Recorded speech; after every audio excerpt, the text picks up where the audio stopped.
50 days left for January 2026 attempt. और अगर आज भी आप लोग कंफ्यूज हो कि सर क्या पढ़े, कैसे पढ़े, इतना सिलेबस कैसे कवर होगा, तो ये आज का वीडियो आप लोगों के लिए काफी ज्यादा हेल्पफुल होगा।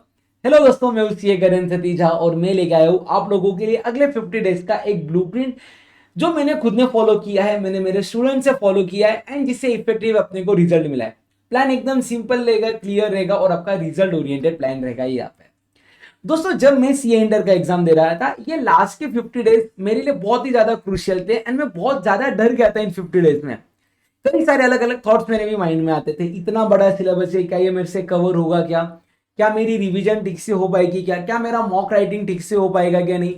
तो ये जब मैं 50 डेज को एक साथ में देखता था ना, तो मुझे टेंशन आता था। बट इन 50 डेज को अगर मैंने ब्रेक डाउन कर लिया एक सिंपलर वर्जन में, तो ये टारगेट मेरे से इजीली अचीवेबल हो गया था। और ये टारगेट आपको कैसे सेट करना है अगले 50 डेज का, उसी के बारे में हम लोग इस वीडियो के अंदर बात करेंगे।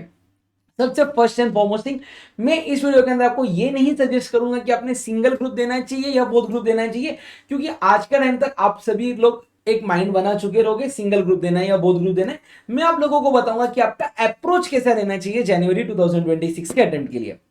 तो ये जो भी आपकी स्ट्रेटेजी है दोस्तों, आपको उसको 3 फेजेस के अंदर बांटना है।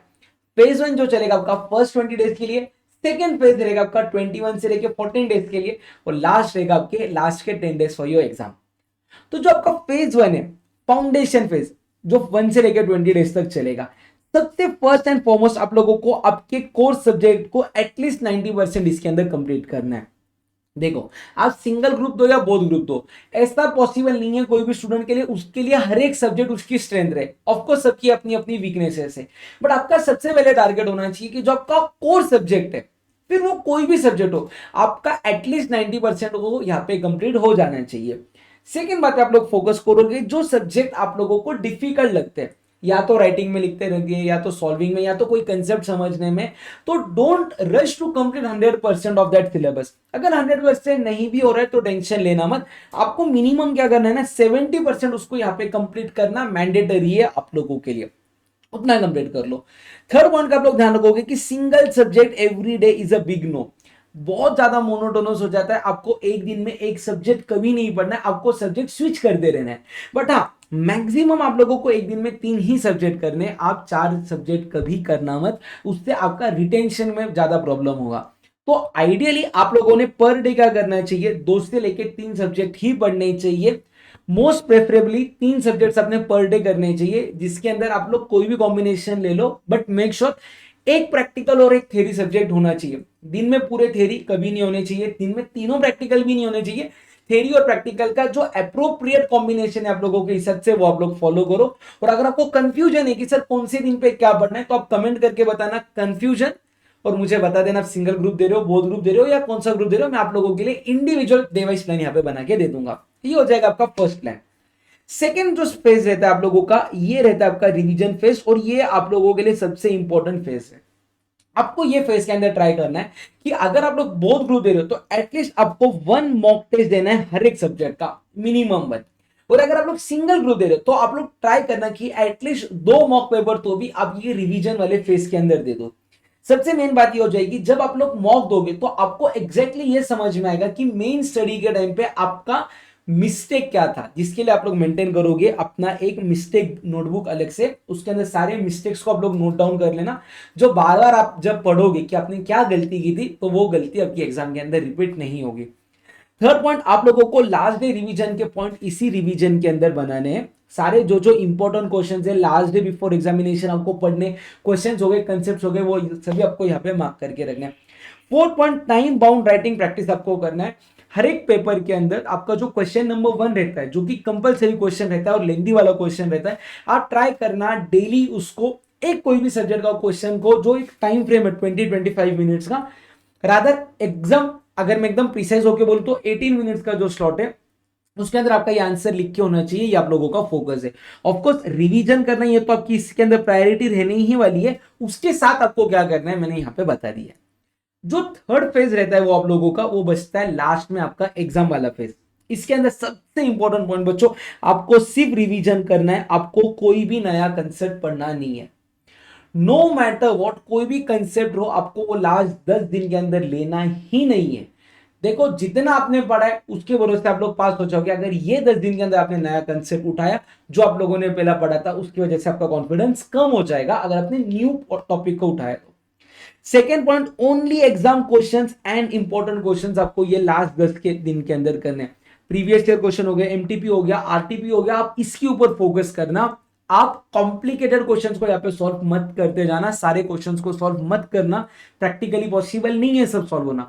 तो जो आपका एग्जाम ओरिएंटेड मटेरियल है वो, और जो आपने साथ में लास्ट डे रिवीजन के लिए मटेरियल बनाया रहेगा, उतना ही आपको यहाँ पे रिवाइज करना है। कोई भी नया मटेरियल आप इन लास्ट के 10 दिनों में नहीं उठाओगे। बहुत सारे आप लोगों को YouTube के ऊपर सजेशन आएगी, नए नए फैकल्टीज आके बोलेंगे मैंने 30 पेजेस 40 पेजेस के अंदर पूरा सब्जेक्ट कवर करवा दिया है, या ये 5 पेजेस पढ़ोगे तो एग्जाम में गारंटेड इतने मार्क्स मिलेंगे। कुछ नया मटेरियल आप लोगों को पढ़ना नहीं है।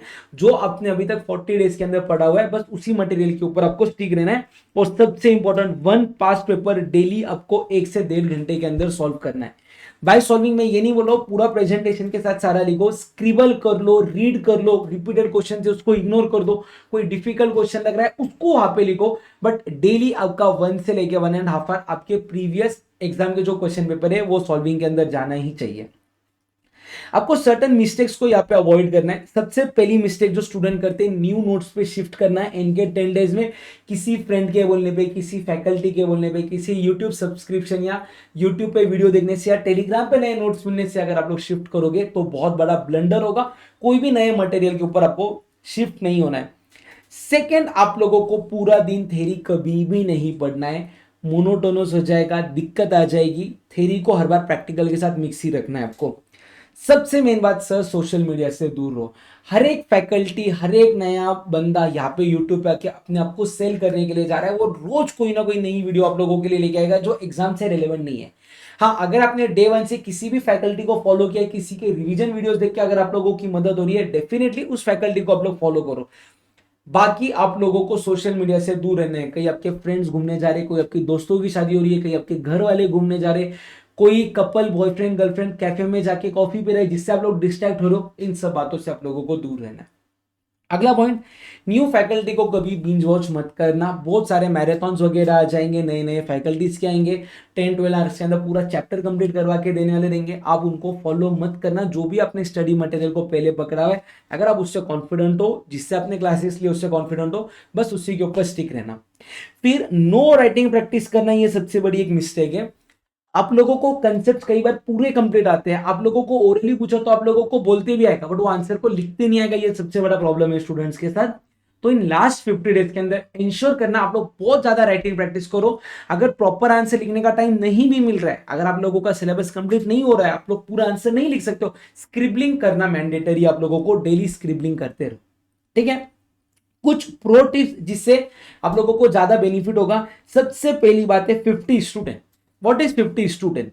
देखो, हर एक की ना इंसान की कैपेसिटी रहती है पढ़ने की। आप 3-4 घंटे अगर एक जगह पे पढ़ते बैठोगे तो हो सकता है, मैं ये नहीं बोल रहा हूं कि होगा, हो सकता है आप लोग थोड़े से मोनोटोनस फील करना स्टार्ट कर दो। तो सबसे इंपॉर्टेंट आपने कौन सा रेशियो फॉलो करना है? 50 स्टूडेंट 50 मिनट्स वन प्लेस पे बैठ के नॉन स्टॉप पढ़ाई करो। 10 मिनट का ब्रेक लो, वापिस से 50 मिनट्स की स्टडी कर लो, ज्यादा बेहतरीन तरीके से आपकी पढ़ाई होगी। सेकेंड, प्रैक्टिकल सब्जेक्ट को डेली करना।